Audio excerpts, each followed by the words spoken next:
Good evening, and welcome back to Footnotes and Folly. Volume 8, Sonnets 127 to 145. The young man is gone, and a woman takes his place. The figure scholars call the dark lady dark-haired, dark-eyed, married, unfaithful, and nothing at all like the radiant fair youth. So from here, when I say she, I mean it. These are the most bitter, most carnal, and most honest poems in the whole book on lust, on willing self-deception, and on a love triangle in which she has also taken the poet's beloved friend. Brace yourself, the worship is over. In the old days black was not counted beautiful, or if it was it did not bear the name of beauty. But now black is beauty's rightful heir, and beauty is slandered with a bastard shame. For since every hand has taken on nature's power, making the foul fair with cosmetics false borrowed face, sweet beauty has no name, no holy shelter, but is profane, if not driven into disgrace. And so my mistress's eyes are raven, black, her eyes so suited that they seem to mourn for women who, not born fair, yet lack no beauty, slandering creation with their false esteem. Yet her eyes mourn so becomingly that every tongue says beauty itself should look like this. The dark lady arrives, and the pronouns change with her. From here, when I say she, I mean it. She is dark-haired, dark-eyed, unfashionable against the era's blonde ideal, and he opens by crowning black the true beauty. Note the difference from the fair youth. This love begins in argument, not in worship. How often, when you play music upon that blessed wood whose movement sounds beneath your sweet fingers, when you gently sway the wiry harmony that overwhelms my ear, how often do I envy those keys that nimbly leap to kiss the tender inside of your hand, while my poor lips, which should be reaping the harvest, stand beside you, blushing at the wood's boldness. To be so tickled, they would gladly trade their state and place with those little dancing wooden slips, over which your fingers walk with a gentle tread, making dead wood more blessed than living lips. 'Tis the saucy keys are so happy in this. Give them your fingers, but give me your lips to kiss. He sits jealous of the keyboard of the little wooden keys that get to kiss her hand while he only watches. Light, flirtatious, almost a relief. The dark lady poems are not all bitter. Not yet. The spending of one's vital spirit in a waste of shame is what lust is in action, and until it acts, lust is perjured, murderous, bloody, full of blame, savage, extreme, rude, cruel, and not to be trusted. No sooner enjoyed than at once despised, hunted beyond all reason, and no sooner had, hated beyond reason, like a swallowed bait laid down on purpose to drive the taker mad in the chase and mad in the having, possessing, having possessed, and seeking, all to excess, a bliss while it is felt, and once felt, a real grief, before, a promised joy, afterward, a mere dream. All this the world knows well, and yet none knows well enough to shun the heaven that leads men into this hell. His most ferocious poem, a clinical, disgusted anatomy of lust, all heat and self-hatred. There is no she in it at all. It is simply the sound of a man who despises his own desire even as he obeys it. The final couplet is among the bleakest he ever wrote. My mistress's eyes are nothing like the sun. Coral is far more red than her lips are red. If snow is white, then her breasts are a dull brown. If hairs are wires, then black wires grow on her head. I have seen roses of damask, red and white, but I see no such roses in her cheeks, and some perfumes give far more delight than the breath that comes from my mistress. I love to hear her speak, and yet I know perfectly well that music has a far more pleasing sound. I admit I have never seen a goddess walk. My mistress, when she walks, plants her feet on the ground. And yet, by heaven, I think my love as rare as any woman misrepresented by false comparison. The famous and to love poem. Every other poet was busy comparing his lady to the sun and to goddesses, so Shakespeare reads the room, rolls his eyes, lists everything she is not, and ends up more romantic than all of them. Mockery as the truest form of tenderness. You are as tyrannous in your way as those women whose beauties make them proud and cruel, for you know well that to my doting heart you are the fairest and most precious jewel there is. And yet, in good faith, some who look on you say that your face has not the power to make love groan. Say that they are wrong. I do not dare be so bold, although I swear it to myself alone. And to be sure that what I swear is not false, 1,000 groans, just thinking on your face, one on the neck of another, bear witness that your black is fairest in my judgment's place. You are black in nothing except your deeds, and from that, I think, this slander on you proceeds. He admits others find her plain, defends her beauty against them, and then, in the sting of the last line, concedes she is black after all, not in her looks, but in her behavior.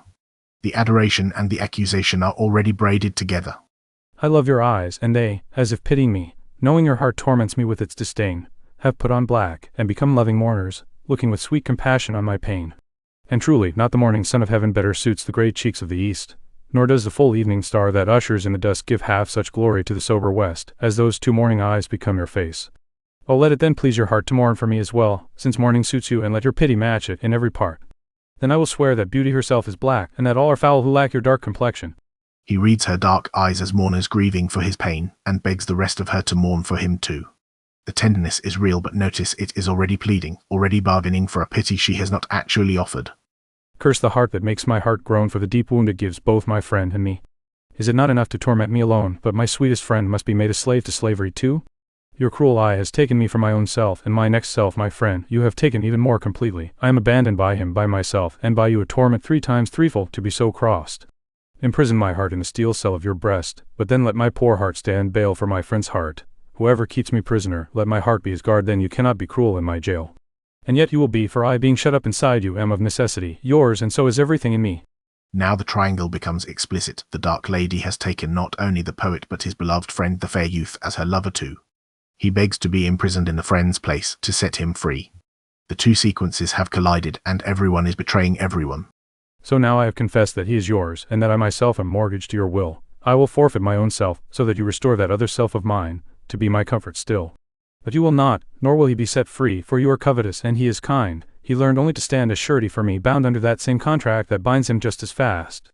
You will exact the full bond of your beauty, you usurer, who lend out everything at interest, and sue a friend who became a debtor for my sake. So I lose him through my own unkind misuse.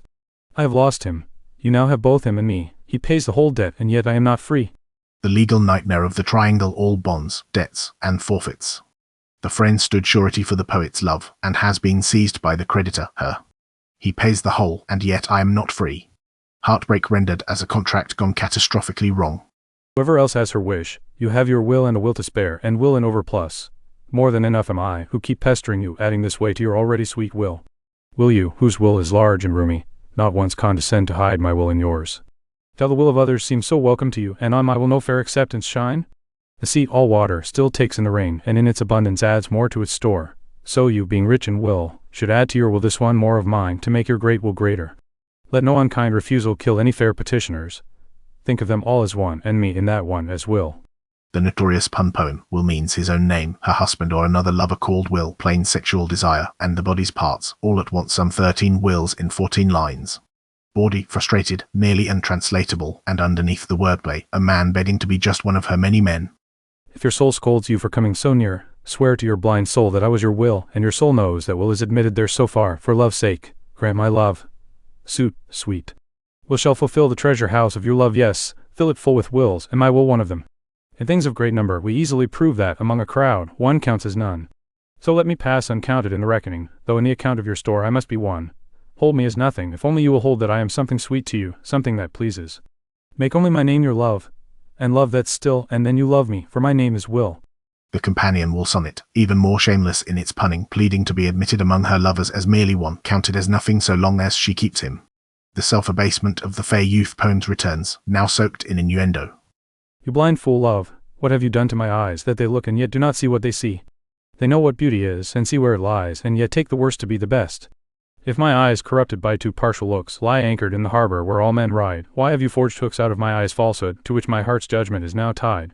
Why should my heart believe to be its own private ground, to plot it knows to be the common land of all? Or why do my eyes, seeing this plainly, deny it, to drape fair truth over so foul a face? In what was truly right, my heart and eyes have erred, and now they are handed over to this false plague.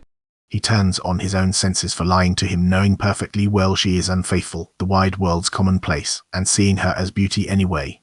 The dark lady poems are over and over about the will to be deceived. My love swears that she is made of truth. I do believe her, though I know she lies, so that she may think me some untutored youth, unschooled in the world's false subtleties. Thus, vainly imagining that she thinks me young, although she knows my best days are behind me, I simply credit her false speaking tongue, and so plain truth is suppressed on both sides. But why does she not say that she is unfaithful? And why do I not say that I am old? Oh, love's best habit is a show of trust, and age in love does not love to have its years counted. So I lie with her, and she lies with me, and in our faults by lies we flatter one another. A small masterpiece of mutual dishonesty. She lies and claims to be faithful, he lies and pretends to believe her, and both pretend he is younger than he is. I lie with her, and she with me, the pun doing the work of an entire marriage. 2 people agreeing comfortably to be fooled. Oh, do not call on me to justify the wrong that your unkindness lays upon my heart. Wound me not with your eye, but with your tongue. Use your power as power, do not kill me by sly art. Tell me you love elsewhere, but while I am looking to your heart, hold back from glancing your eye aside. What need have you to wound by cunning, when your strength is more than my overburdened defense can bear? Let me excuse you. Ah, my love knows well that her pretty looks have been my enemies, and so she turns my foes away from my face, to let them dart their injuries somewhere else. Yet do not but, since I am already half slain, kill me outright with your looks, and rid me of my pain. He begs her, if she must betray him, at least not to flaunt it to his face, and then immediately invents an excuse for why she does. Even her cruelty he rushes to forgive. The masochism running through the whole sequence reaches a kind of peak here. Be as wise as you are cruel, do not press my tongue. Tied patience with too much scorn in case my sorrow lends me words, and those words express the manner of my pity, starved pain. If I could teach you wit, it would be better, though not to love me, at least my love, to tell me that you do justice testy sick men, when their death is near, want no news from their doctors, except news of health. For if I should despair, I should go mad, and in my madness might speak ill of you, and this ill-twisting world has grown so bad that mad slanderers are believed by mad ears. So that I may not be that, nor you so slandered, keep your eyes straight ahead, though your proud heart roams wide. A threat wrapped inside a plea, be kind, or at least lie kindly, because if you drive me to despair I may go mad and say things about you, and this slanderous world will believe them. Love edging, just barely, into menace. In faith, I do not love you with my eyes, for they note in you 1,000 faults. But it is my heart that loves what they despise, and which, in spite of what it sees, is pleased to dote. Nor are my ears delighted with your voice's tune, nor is my tender sense of touch eager for base touches, nor do taste or smell wish to be invited to any sensual feast with you alone. But neither my 5 wits nor my 5 senses can talk one foolish heart out of serving you, the heart that leaves the shell of a man unmoved, your proud heart slave and wretched vassal. Only this much do I count as my plague's gain, that she who makes me sin awards me the pain. Every one of his senses, he says, finds fault with her, and his heart adores her anyway, against all of them. He loves her, in other words, knowing exactly how little reason he has to. The last line is almost grateful for the suffering. Love is my sin, and your dear virtue is hatred of my sin, which is grounded in sinful loving. Oh, but compare your own state with mine, and you will find it does not deserve rebuking, or if it does, not from those lips of yours, which have profaned their scarlet ornaments and sealed false bonds of love as often as mine have, robbing other people's beds of their rightful rents. Let it be lawful that I love you as you love those whom your eyes court the way mine importune you. Plant pity in your heart, so that, when it grows, your own pity may come to deserve being pitied. But if you seek to have what you yourself withhold, then by your own example you may be denied. He throws the charge back at her. You call my love a sin, and hate me for it, but your own lips have sealed just as many false vows. A lover's quarrel conducted entirely in the language of crime and hypocrisy, each accusing the other of the very same thing. Look how a careful housewife runs to catch one of her feathered creatures that has broken loose, sets down her baby, and hurries off in chase of the thing she is so anxious not to lose, while her neglected child runs after her, crying, trying to catch the woman whose whole attention is bent on chasing the runaway in front of her, paying no heed to her poor infant's distress. Though you run after the thing that flies from you, while I, your baby, chase you far behind. But if you catch your hope, then turn back to me and play the mother's part, kiss me, be kind. So I will pray that you may have your will, if only you will turn back and quiet my loud crying. A startling, homey image. She is a housewife chasing an escaped hen, the poet the abandoned toddler wailing after her, while she runs off after another man. He even prays she catches her will if she will only come back and comfort him afterward. Devotion at its most undignified. I have 2 loves, one of comfort and one of despair, who, like 2 spirits, keep suggesting things to me. The better angel is a man beautifully fair. The worse spirit is a woman colored ill. To win me quickly to hell, my female evil tempts my better angel away from my side, and would corrupt my saint into a devil, wooing his purity with her foul pride. And whether that angel has been turned into a fiend, I cannot tell for certain, though I may suspect it. But since both are away from me and friends to each other, I guess that the one angel is in the other's hell. Yet I shall never know this for sure, but live in doubt until my bad angel drives my good one out. The poem that names the whole architecture of the sonnets. 2 loves, a man right fair and a woman coloured ill, the fair youth and the dark lady, and his torment that the 2 of them are now together, one angel in another's hell. The fair friend and the dark mistress, both lost, and lost to each other. Those lips that love's own hand made breathed out the sound that said I hate to me, who was languishing for her sake. But when she saw my woeful state, mercy came straight into her heart, scolding that tongue which, ever sweet, had always been used to giving gentle judgment, and teaching it to greet me anew. She changed I hate by adding an ending that followed it the way gentle day follows night, which, like a fiend, is driven away from heaven into hell. I hate she threw away from hatred, and saved my life by ending it not you. The odd one out, shorter lines, almost a nursery rhyme, probably an early piece.